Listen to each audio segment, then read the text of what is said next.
What's happening YouTube? This is Champion 2D Rob back again, and I'm doing another video, and this is going to be my Super Famicom collection video.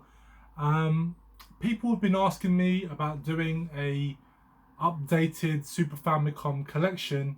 I wasn't planning on doing one yet, just because I wanted to sort of cover some games, some collections that I haven't covered in a very long time, like going back to like 2013.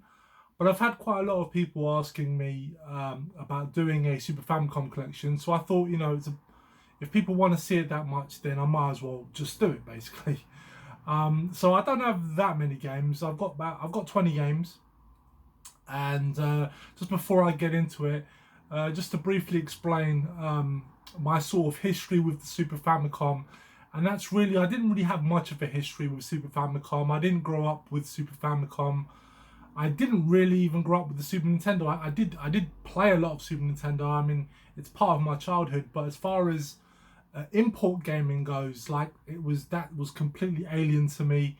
Never really got into import games as a kid, and when I sort of started collecting for Mega Drive and Super Nintendo, when I sort of got back into it in sort of like around 2009, 2010, as sort of time went on, I sort of began to realise, not so much realise, but I began to discover sort of more and more games that didn't get released in the UK or were substantially cheaper in other territories. So I eventually, begrudgingly actually, decided to sort of get into importing some games, and fortunately now I'm able to play them with no issue. But when I first started buying them, I was using a converter that I would just plug on top of my Super Nintendo, and I used to play that way. I was always against modding my Super Nintendo. Like I really have a big problem with like damaging the outer casing and putting switches and stuff like that. Like, I don't know why, I've always felt uncomfortable doing that. So that's partly been a reason why I've always been sort of resistant. It wasn't really until I sort of started getting into like the clone systems, and those being region free, that I was able to start properly delving into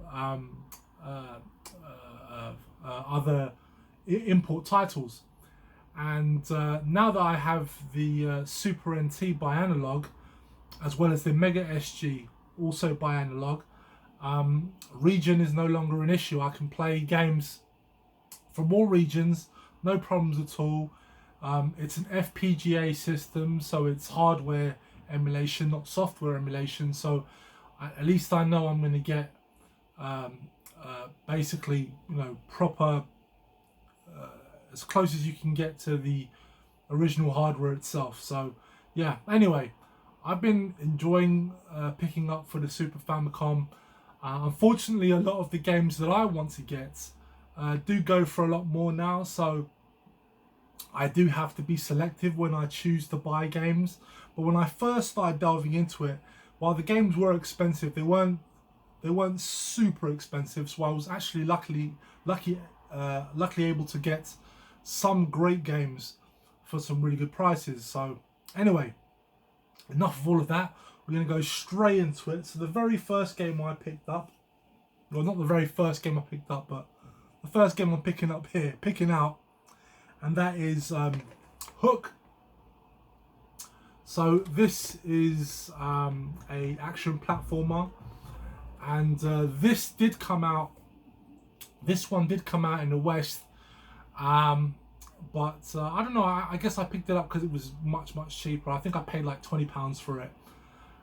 It is complete, in very nice condition.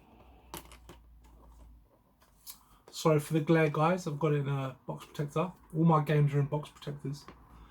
And yeah, this is actually a really fun action platformer. I was actually originally considering getting this game for the Mega Drive, but this one just sort of fell into my lap, really. So yeah, it's a really cool game, and I'm glad to have it. Next game I have here, and that is Marvel Superheroes War of the Gems.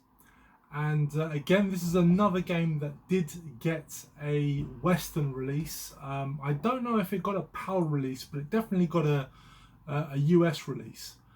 And it's very similar. This game is very similar to the X-Men game, which I do own in PAL. And it's basically, again, it's like an action platformer / beat 'em up. It's a Capcom game, and it's basically sort of like a sort of spin-off title from the Marvel Superheroes 2D fighter that Capcom produced. And yeah, it's a really cool game, and yeah, I like it, and yeah, I'm glad to have it in the collection. Next game I have here is Zenki. I believe this is called Battle Raiden Zenki, I think. And this is one that I knew nothing about when I picked it up. Well, I knew something about it. I knew it was an action platformer. But I basically picked it up for £10 on eBay. And it's in really nice condition. The only issue is it doesn't include the manual. It's actually, this is the only game I have that does not have the manual, unfortunately. But I can't complain because, you know, this is actually in really nice condition, and a complete copy of this game goes for about £80. So £10, can't begrudge that, even without a manual. So yeah, it's a cool game. This is definitely one of those Japanese exclusives that people should check out. Yeah, it's a decent action platformer. Next game I have here is Supervalis IV, and this also did get a Western release, but it's much cheaper in Japan. The Western release goes for, I think, about £100, probably more, but I bought this for about £20. And again, it's an action platformer, very cool. Similar in style to like a Castlevania type of game. You'll start to notice a trend with some of my games. I do like action platformers. It's kind of one of my favourite genres in the 16-bit era. So yeah, you'll see a lot of them. But yeah, it's a cool game. Next one I have here is The Return of Double Dragon, also known as Super Double Dragon. Again, this also got a Western release. But I actually bought this from another YouTuber, did me a really great deal on it. In fact, I got this with War of the Gems. I actually bought these two together off another YouTuber. Did me a really great deal.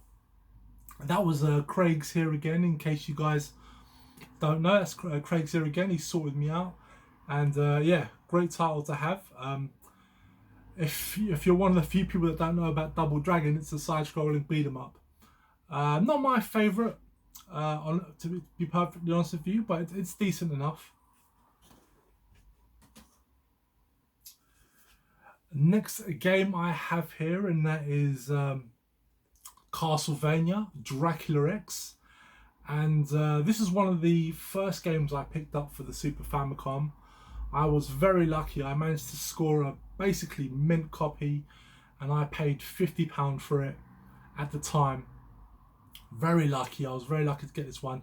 I'd always been trying to get Castlevania Vampire's Kiss, which is basically the European release of this game, but it's super expensive. Even back then, it was just very expensive, and also very hard to get in really good condition. So I opted to go for the Super Famicom version, and to be perfectly honest with you, it honestly doesn't really matter. These games can be played in any region, but yeah, it's in lovely condition, and this is definitely one I'm really glad to get, because I'm a big Castlevania head. So yeah, chuffed to get that one. And next game I have here is I've got it upside down. It's Macross Scrambled Valkyrie, and this is a horizontal shooter. and it's excellent. This is a fantastic shooter, guys. It's based on Macross, what over here we know it as Robotech, and it's a fantastic shooter, really is. You can transform, the ship can turn into a sort of half jet, half robot mode, and the full robot mode. It's got great graphics, great sound, great gameplay. I love this game, and this was also one of the first titles that I bought for the Super Famicom, and it's one of the exclusives, and it's definitely one of the best games, easily one of the best exclusives. If you're collecting for Super Famicom, you must get this game. You must get the game. Brilliant game. Next game I have here is Kirby 3. I think this is it Kirby Dreamland 3? Can't remember, but it's Kirby 3. It's the third game. This game did get a Western release, but only in the US. Never came out in PAL territories. And yeah, it's a brilliant Kirby game. It's another side-scrolling platformer title in the Kirby nature. Yeah, it's a really fun game. It's definitely, this is probably the one that gets the least love by a lot of people. I don't know why. It's a really fun game. But yeah, a lot of people don't really rate this one compared to other Kirby games, but I do really enjoy it. It's a great game. Next title I have here is Super Street Fighter 2, the new challenges, and I got to be honest, I actually bought this game really just for the box art. I love the box art. It's all taken from the animated movie that came out in 94, 95.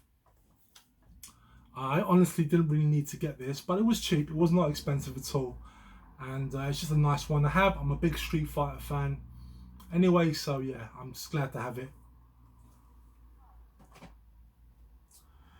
And the next game I have here is Sonic Blast Man. This is a very cool side-scrolling beat 'em up.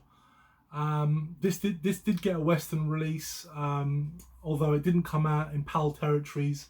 Really fun game, a very fun game indeed. Is it a must-own? Probably not. There are definitely much better side-scrolling beat 'em ups out there for the Super Famicom. The sequel to this is 10 times better, but yeah, anyway, for me it was definitely worth having. Then of course we've got the sequel, Sonic Blast Man 2, and this game is fantastic. It's a great beat 'em up. Not much to say really. It's just a really fun, great sprites, great 2D action, very responsive, really good game. I really do enjoy this one.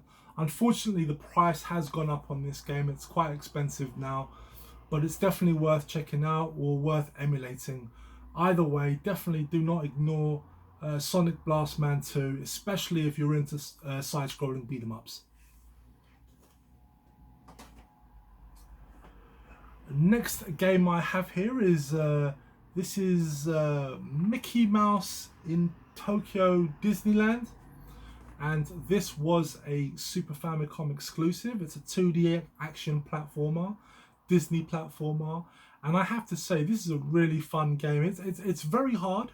It's quite hard, I'll be honest with you. Mickey Mouse has quite a unique sort of gameplay style in which he sort of controls sort of balloons, in which he hovers, and he can also shoot water, and you can sort of aim the direction of the balloon, and it can be quite tricky, especially when you're trying to navigate your way around the levels and avoid spikes and stuff.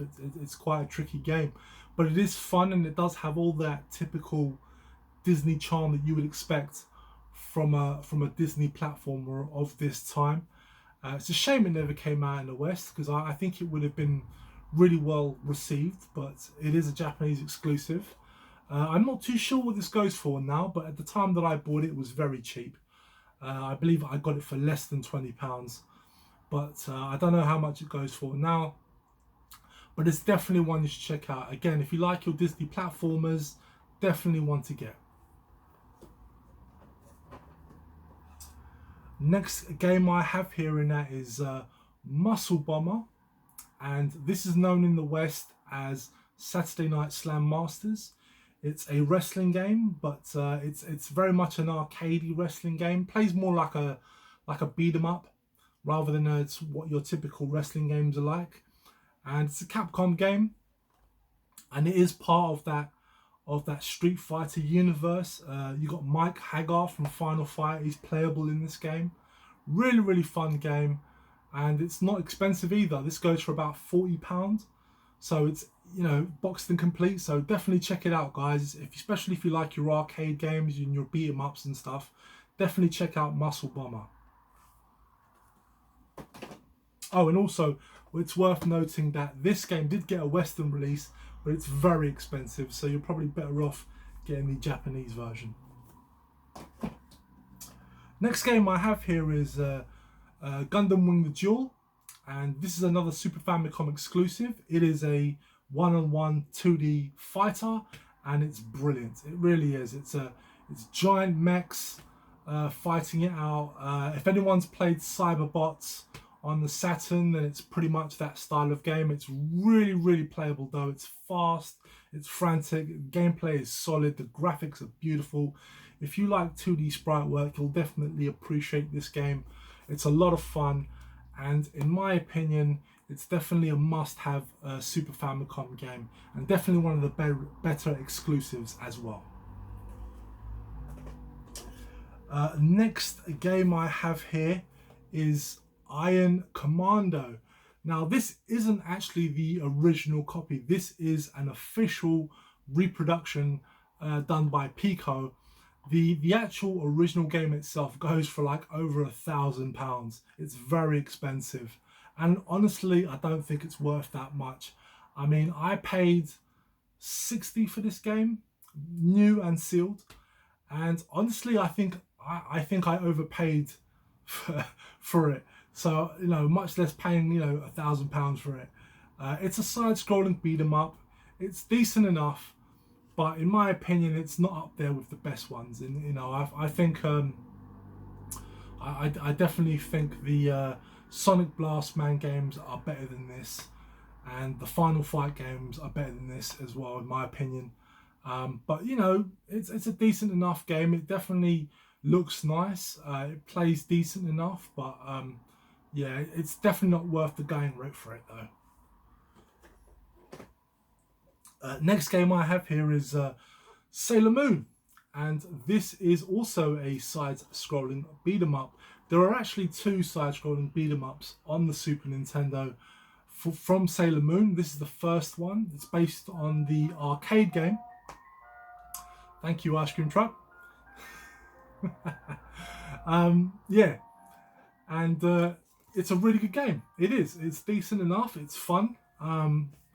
You know, it's nothing amazing, but it's decent enough. It plays well, and I definitely recommend people check it out. It's not expensive either. I haven't actually checked the price on this game recently, so I'm not, don't quote me on the price, but I do think it goes for about £40, for about 30. You can get it anywhere between 30 to £50 boxed and complete.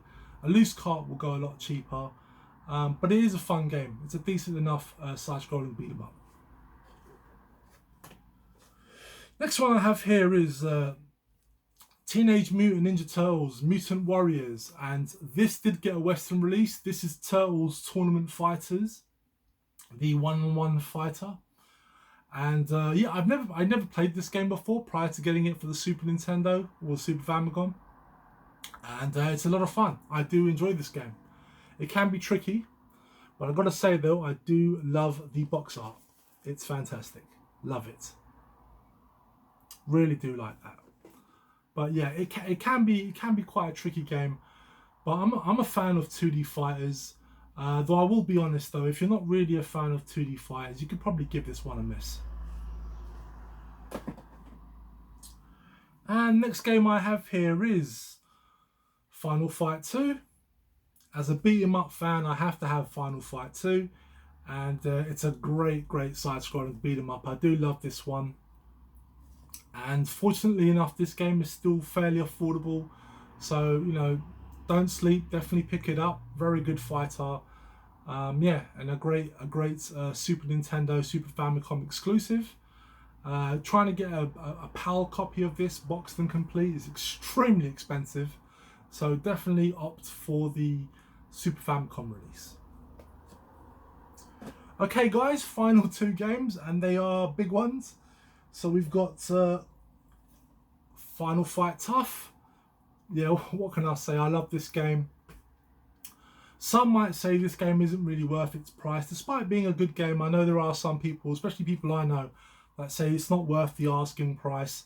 But for me personally, as a big side-scrolling beat-em-up fan, it's definitely worth it for me. I've played this game countless times. I can't even tell you. I love it. It's fully complete, and it's definitely a great side-scrolling beat-em-up. But it is an expensive one, so yeah, prepare to pay big money for it. Though it has to be said that the Western release, both PAL and US versions, are way more expensive, so it's definitely the more affordable of the three. And lastly, we've got one of the best Super Famicom exclusives, and that is Undercover Cops. And this is also a side-scrolling beat-em-up, one that never came out in the West. Obviously, it's an exclusive, and it's really good. It's based on an arcade game by IREM, and it's a fantastic side-scrolling beat-em-up. Great sprite work, great gameplay, really nice detail. It's a fun game. Unfortunately, it is a very expensive game, so this might be one to either get a reproduction or emulate, you know, because it is very expensive. So, but for me, yeah, I'm chuffed to bits with this game. This is one of my more recent gets, and I'm externally happy to finally have it in my collection. It was one that I've been wanting to get officially because I've had a repro of it for a long time, but I'm glad to finally get a official copy. So yeah, really chuffed with this one. So that is it guys, that is my Super Famicom collection, and I want to thank everyone that's sort of been spurring me on to make this video. I know it's been a while since people have been asking. I've just been dragging my feet when it comes to making videos, but yeah, I thought I would put this one out now. And thank you very much everyone for sticking around and watching the video. Appreciate it very much. And of course, you know, let me know your thoughts down in the comments below, and I will try and see you again next time. Bye bye.